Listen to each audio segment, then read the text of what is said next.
Hello, I'm Jess. I am Fiona. I'm Kiara. And I'm Evie.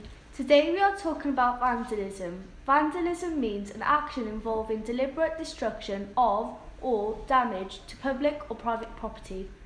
Examples of vandalism are graffiti on walls or signs, damaging public or private areas, drawing on tables and spray painting.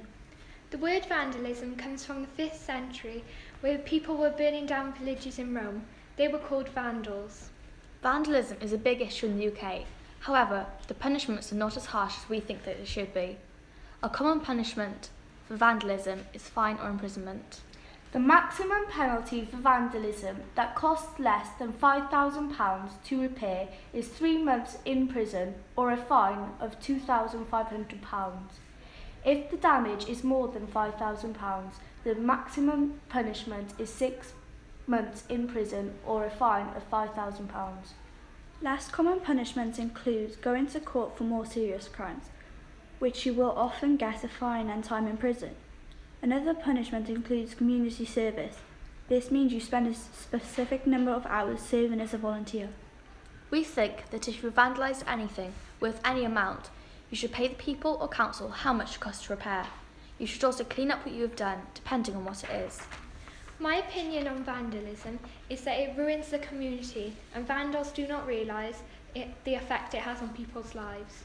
We asked different generations of people what their opinion on vandalism is and other questions about it. Firstly, we asked the older generation. We asked them, what's your opinion on vandalism? They said, I think it's disgusting and unfair, a disregard of stuff that isn't theirs. We next asked them, do you think that there is a difference between vandalism and street art? They said, no, there is no difference between vandalism and street art. We then asked the middle generation questions about vandalism. We asked, what's your opinion on vandalism? They said, I don't like it. It makes me angry and upset that people would do that. How would you feel if you saw someone vandalising your property? They said, very angry. I would call the police and get proof of who did it. Finally, we asked the younger generation. Some of them didn't know much about vandalism.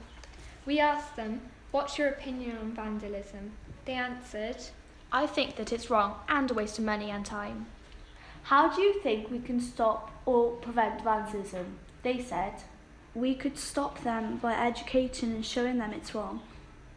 We also think that vandalism affects our learning. People often write on desks, pull the border of the table away, break pens and pencils, or put gum under the tables.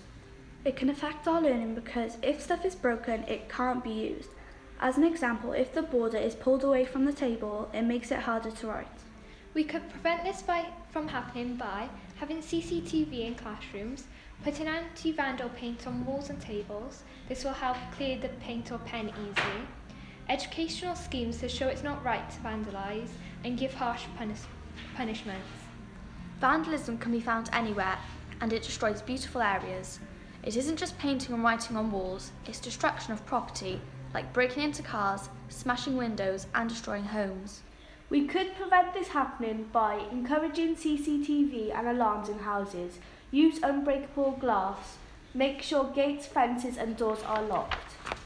Support groups to give them something else to do, report vandalism to the police, planting bushes and spiky plants to stop people getting in. We hope that you've learnt something from our report that will help you to understand how and why we would like to prevent vandalism. Thank you for listening.